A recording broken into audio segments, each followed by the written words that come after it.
Hello students. So in the last class we have seen what is marketing, what is the definition of marketing and what are the various functions of marketing. So if we need any further references, we have mentioned some of the textbooks in the description box. You can definitely refer to it.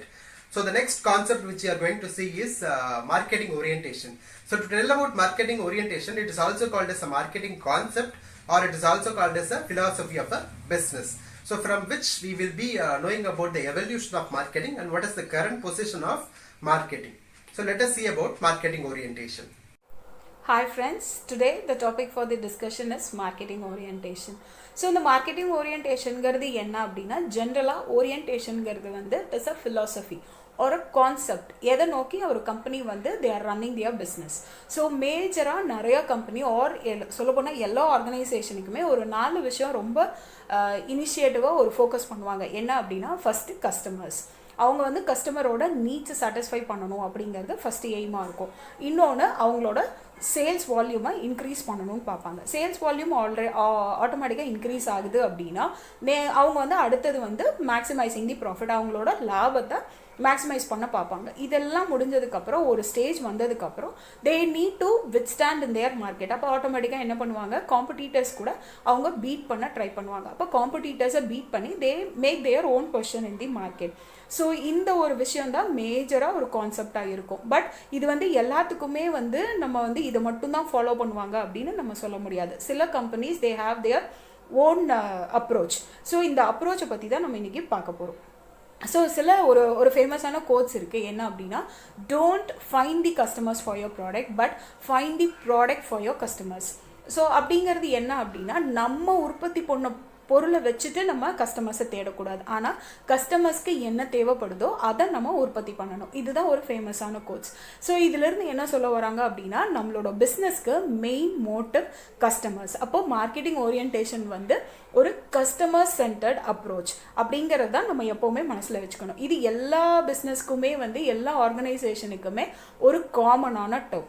But இதிலிருந்து சில authors they have classified so many classification. The authors depend பண்ணி நிறைய classify பண்ணியிருக்காங்க. சில authors they have classified into 7 types. But ஜென்ரலாக ஒரு ஃபார்மேட்டுன்னு பார்த்தா அப்படின்னா ஒரு மார்க்கெட்டிங் ஓரியன்டேஷனுக்கு வந்து 5 கிளாஸிஃபிகேஷன் இருக்குது. First we'll talk about production concept. Second வந்து product concept. Third வந்து selling concept. Fourth வந்து marketing concept. And last one வந்து societal concept. இதை தான் நம்ம இன்னைக்கு டிஸ்கஷனுக்கு பார்க்க போகிறோம். ஸோ இதில் வந்து இந்த மேனுஃபேக்சரர்ஸ் வந்து ஏன் இந்த மார்க்கெட்டிங் ஓரியன்டேஷனை யூஸ் பண்ணிக்கிறாங்க அப்படின்னா, அவங்க வந்து அவங்களோட மார்க்கெட்டை பற்றி அண்டர்ஸ்டாண்ட் பண்ணிக்கிறதுக்கும் அவங்களோட ப்ராடக்ட்ஸ் அண்ட் சர்வீசஸை எக்ஸ்பேண்ட் பண்ணிக்கிறதுக்காகவும் தான் இதை வந்து ஒரு ரிசர்ச் வகையில் வந்து இந்த மார்க்கெட்டிங் ஓரியன்டேஷனை யூஸ் பண்ணிக்கிறாங்க. ஸோ இதில் வந்து ஃபஸ்ட்டு நம்ம பார்க்க போகிறது வந்து ப்ரொடக்ஷன் கான்செப்ட். சில கம்பெனிஸ் என்ன பண்ணுவாங்க அப்படின்னா, they concentrate only on the production number of volumes, ப்ராடக்டோட நம்பர்ஸை கான்சென்ட்ரேட் பண்ணுவாங்க. They are not considered about the customers, they are not considered about their product. But நான் வந்து அவங்களோட அல்டிமேட் ஐடியா என்னவா இருக்கும் அப்படின்னா, நான் எவ்வளோ ப்ரொடியூஸ் பண்ணுறனோ அவ்வளோ நம்பர் ஆஃப் கஸ்டமர்ஸ் எனக்கு கிடைப்பாங்க.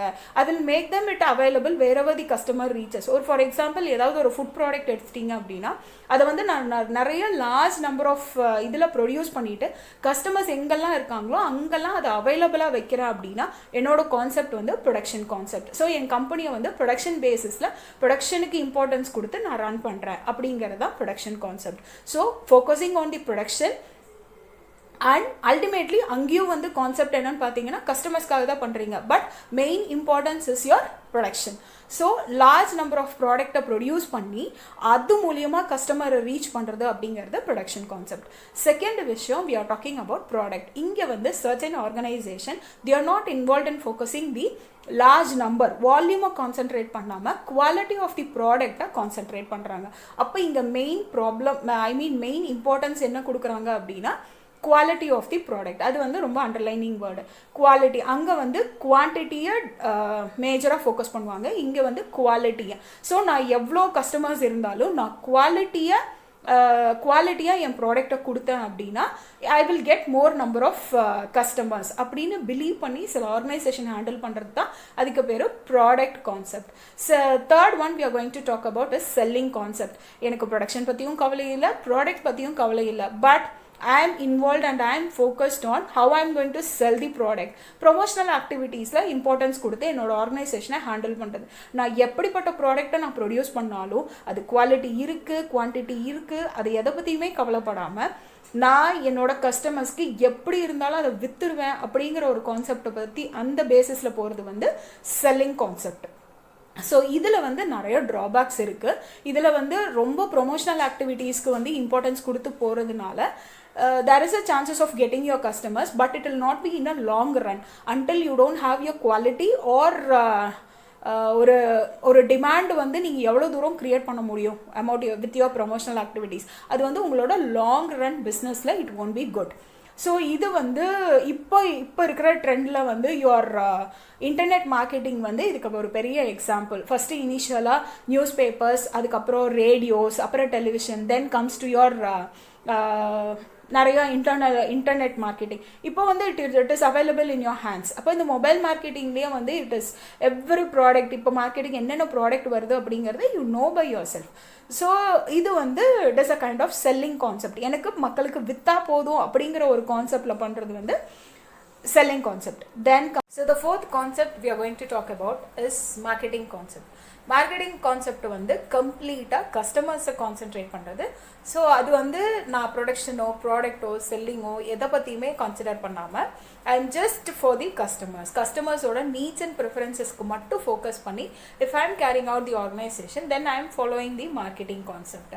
ஸோ அதுக்கு பெஸ்ட் எக்ஸாம்பிள் வந்து ஃபுட் இண்டஸ்ட்ரி. நிறைய ரெஸ்டாரண்ட்ஸ் பார்த்தீங்க அப்படின்னா if they need to be in a long run, நீங்கள் என்ன ப்ரொமோஷனல் ஆக்டிவிட்டீஸ் பண்ணாலும், நீங்கள் என்ன குவாலிட்டியாக இது பண்ணாலும், கஸ்டமர்ஸ்க்கு என்ன தேவை அப்படின்னு நீங்கள் யூ ஷுட் நோ அண்ட் அதை பேஸ் பண்ணி if you run then the restaurants will be in of a long run ரொம்ப சக்ஸஸ்ஃபுல்லாகவும் இருக்கும். ஸோ அடுத்த லாஸ்ட் பாயிண்ட் வந்து சொசைட்டியல் மார்க்கெட் கான்செப்ட். இந்த சொசைட்டியல் கான்செப்ட்டுங்கிறது என்ன அப்படின்னா இங்கேயும் கஸ்டமர்ஸ் தான் கான்செப்ட், கஸ்டமர்ஸ் தான் சென்டர்ட் அப்ரோச்சு. பட் இதில் வந்து என்னென்னா அப்பார்ட் ஃப்ரம் தி கஸ்டமர்ஸ் இதில் ஒரு ஜென்ரல் டாக் இருக்குது. என்ன அப்படின்னா உங்கள் ஆர்கனைசேஷனோட கஸ்டமர்ஸ் மட்டும் இல்லாமல் large number of customers from the society. அப்போ அந்த சொசைட்டிக்கு நம்ம என்ன பண்ண போகிறோம், உங்கள் ப்ராடக்டை வாங்குகிற கஸ்டமர்ஸை மட்டும் கான்சென்ட்ரேட் பண்ணாமல் you are somewhere giving benefit to the other customers in the society. So considering the society. இப்போ நிறையா வந்து அதுக்கு நிறைய எக்ஸாம்பிள் சொல்லலாம். பெஸ்ட் எக்ஸாம்பிள் வந்து ஏரியல் கம்பெனி வந்து இட் இஸ் அ டிடர்ஜென்ட். அவங்க வந்து டிடர்ஜென்ட் மேனுஃபேக்சர் பண்ணுறாங்க. அவங்க வந்து என்ன பண்ணுறாங்க அப்படின்னா அப்பார்ட் ஃப்ரம் அவங்களோட ஓன் கஸ்டமர்ஸ், அந்த கஸ்டமர்ஸை தவிர தே ஆர் சொசைட்டிக்கு பெனிஃபிட் பண்ணுற மாதிரி அவங்களோட ஒரு part of their profit is being donated to the society. So development of the society. So இது மாதிரி நிறைய கம்பெனிஸ் பண்ணுறாங்க that is taking care of the society along with your customers. So இது societal marketing. So these are the 5 approaches that is generally we call it as marketing orientation. So marketing orientation சும்மா ஒரு இந்த டாப்பிக்கை வந்து refresh பண்ணணும் அப்படின்னு பார்த்தா marketing ஓரியன்டேஷனுங்கிறது வந்து ஒரு philosophy that is being followed by the each and every organization. அது டிஃப்ரென்சியேஷன் பார்த்தீங்கன்னா production, product, society or selling or for the marketing concept. So அவங்களோடது வேறுபடும். ஸோ இதுதான் நம்ம டீட்டெயிலாக பார்த்தோம். The next class will be handling about types of markets. Thank you.